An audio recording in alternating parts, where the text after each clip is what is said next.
नमस्कार प्यारे विद्यार्थियों, आप सभी 11वीं क्लास के विद्यार्थी ध्यान दें कि हम जो पढ़ रहे हैं भारतीय गायिकाओं में बेजोड़ लता मंगेशकर, जिनके लेखककार यहाँ पे हैं कुमार गंधर्व, जो बताते हैं कि लता मंगेशकर अपने ज़माने की एक ऐसी गायिका है कि उनके गानों में कुछ विशिष्ट गुण हैं जिनके चलते आज भी जो लता मंगेशकर का सामना तो खैर कोई भी कर सकता है जो सिंगर हो, लेकिन इनकी जो गायकी में स्थिति है, स्थान है, वो आज तक वो ले नहीं सका है। इनके मुकाबले कोई दूसरा नहीं हुआ है, ऐसा स्वर कोकिला के बारे में कहा गया है। और अच्छी बात यह है कि इसमें देखिए कि जो स्वर कोकिला के रूप में लता मंगेशकर है, तो इनकी जो छवि है वो आज तक बरकरार रही है। और उसके कारण है कि इनके कुछ विशिष्ट गुण हैं जो बाकी में नहीं है, वो इनमें है।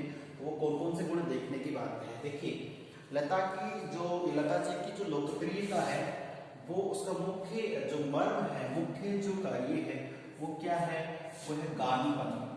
गानपन का मतलब होता है कि अपने गाने को गाते समय इतने रिदम से, इतने तालीम से, इतने सहजता के साथ वो गाना गाया जाता है कि उस गाने की जो एक एहसास है, कशिश है, वो प्रत्येक इंसान के हृदय तक पहुंचती है। बहुत ही सुरीलेपन से गाती हैं, बहुत ही मधुरता के साथ गाती हैं। इसलिए आगे बात करें कि इनसे पहले, लता मंगेशकर से पहले जो गायिका रही है, पार्श्व गायिका, उनके जो उच्च स्वर में जो गाती हैं शास्त्रीय संगीत। और देखिए, इसी बीच में पूछना जा रहा था कि मैंने पिछले वीडियो में आपको एक क्वेश्चन पूछा था कि इसका आंसर क्या रहेगा कि जो शास्त्रीय संगीत रहा है, तो जो क्लासिकल जो भी संगीत है, इनमें लता जी का स्थान कौन सा है। उसमें कुमार गंधर्व काफी कंफ्यूज है कि कौन सा स्थान रखें, तो उन्होंने तो फिर लास्ट में यही पहुंचे कि सर्वप्रथम स्थान पे रखा गया है। और हो भी क्यों ना कि इनके अंदर जो विशेषताएं हैं, जो गुण हैं, जो बाकी में नहीं मिलते हैं, ये देखने की बात है। देखिए यहाँ पे कि लता मंगेशकर से पहले जो पार्श्व गायिका है वो कौन है? नूरजहां है के नाम से है। तो नूरजहां है, तो देखिए हर कलाकार में कुछ अलग गुण होते हैं, ठीक है। नूरजहां का गुण ये है कि ये एक अच्छी गायिका है, और अच्छी गायिका के साथ में इनके जो गाने का तरीका है वो क्या है? उसमें मादक है। मादक पदार्थ सुने होंगे आपने ना, मादकता से मतलब है नशा, ठीक है। तो खैर 11वीं क्लास के विद्यार्थियों को समझाने की जरूरत नहीं पड़ेगी कि इनके गाने का नशा मतलब कोई पदार्थ होता है, उसको लोग खाते पीते तब कुछ कपातंत्र का तंत्र जो प्रभावित होता है, फिर हम थोड़े से इधर उधर पैर पड़ते हैं, होश नहीं रहता है, उसे नशा कहते हैं। कि गाने को लेकर नशा बिल्कुल होता है। एक तो होते हैं बिल्कुल प्योर गाने होते हैं, शुद्ध गाने होते हैं।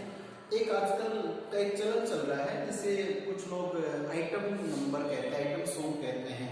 उसमें जैसे मुख्य किरदार की जो अभिनेत्री होती है वो नहीं करती है, दूसरी जो अन्य अभिनेत्री होती है उस गाने को फिल्माया जाता है। गाने वाले तो वो रहेगी, तो उसमें क्या होता है कि वो गाना अलग क्वालिटी का होता है, उसमें थोड़ा तड़कीला भड़कीला दिखाया जाता है, गाने के बोल अलग होते हैं। तो वही बात है कि मादकता या मादक चीज मतलब ये है कि नूरजहां के जो गाने हैं उनमें एक मादक उतान है, मतलब एक जो तान आती है, जो एक उमंग आती है, जुनून जो छाता है उस गाने में, वो कैसा है? एक नशीला है, मादक सा, उसमें एक नशा सा हो जाता है, उस गाने के आदि से हम हो जाते हैं। और ये दिखता था, ये ध्यान रखना है। बात करें कि लता मंगेशकर के गानों में क्या था, तो फिर इनके गानों में जो है स्वरों में क्या है? कोमलता है। कोमलता का मतलब है, आप मैं वही बार बार जिक्र करूं तो ऐसा लगता है कि एक ही बात को बार बार कह रहे हैं सर। तो देखिए, जो कोमलता का मतलब है कि जो मेन चीज है, मैंने पहले स्वर कोकिला, स्वरों की कोयल जैसी इनकी आवाज है। कोई एक शब्द में लिखा है कि निर्मलता। निर्मलता से मतलब होता है बिल्कुल भी इनके स्वर में कोई मेल मिलाप नहीं होता है। कई बार होता है कि कुछ लोग जब बोलते, देखिए मैं बोल रहा हूँ, मेरी आवाज जो है आपको किस कदर समझ में आती है, कोई ऐसा शब्द जो आपको समझ में नहीं आता है, या कोई ऐसे लहजा हो जाता है, क्षेत्रीय लहजा लगता ही है। जैसे यूपी बिहार के लोग होते हैं, वो हिंदी बोलते, शुद्ध हिंदी बोलते हैं। आप उसके बाद भी देखिए वो जब बोलेंगे तो आप स्वाभाविक रूप से उनसे पकड़ सकते हो कि किस क्षेत्र का रहने वाला है। शेखावाटी प्रदेश के लोग जब बोलेंगे तो आप हिंदी बोलेंगे वो, लेकिन आप पकड़ लेंगे कि ये कहीं ना कहीं इसका क्षेत्र कौन सा है। ठीक है, तो वही बात आती है कि कोई मेल मिलावट नहीं, बिल्कुल शुद्ध जो स्वर निकलते निर्मलता के साथ वो लता जी के स्वर में देखने को मिलते हैं। ठीक है, कहीं ना कहीं किसी न किसी, जैसे हिमेश रेशमिया भी एक पुरुष संगीतकार है, उनके गाने में कुछ लोगों को लगता है कि गाने में कहीं ना कहीं अनुस्वार मतलब कि जैसे नाक से हम सांस लेते बोलते हैं, ऐसा किसी को लगता होगा, जबकि वो स्वयं को पूछ के देखिए बिल्कुल क्लियर गाते हैं, लेकिन लोगों को लगता है कि भाई ऐसा कुछ डिफरेंस है। लेकिन लता जी की बात करें तो बिल्कुल प्योर इनका जो है वो गाना आता है। तो इनके गाने में एक तो कोमलता है, अर्थात बिल्कुल सॉफ्टनेस गाने होते हैं। मैंने बताया ना इसमें जो भैरवी जो है योग, उसमें तो भैरवी ठाठ उसमें आता है, ताल सप्तक का प्रेतो पाकरे, एक तो रे और एक पै, सारे का पादा निसा, उसमें ये दोनों नहीं आते हैं, क्योंकि इनको बोलने में गाने में खरास पैदा होती है, बिल्कुल सॉफ्ट जो ऐसे शब्द नॉर्मल चाहिए वही गाने को गाते हैं। कोमलता है। उसके बाद में मुग्धता का मतलब है कि गाना ऐसा होगा कि हम सुनकर के उस पर मंत्र मुग्ध हो जाते हैं, न्योछावर से हो जाते हैं।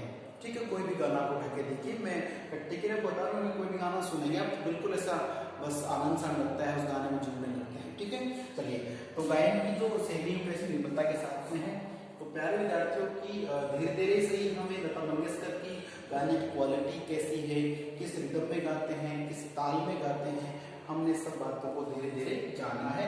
और भी कुछ बातें होंगी जो जान पाएंगे। ठीक है, तो मिलते हैं एक नए उमंग के साथ और जानेंगे लता मंगेशकर का आगे का जो पार्ट इसमें कुछ दे रखा हो। तो तब तक के लिए नमस्कार, धन्यवाद।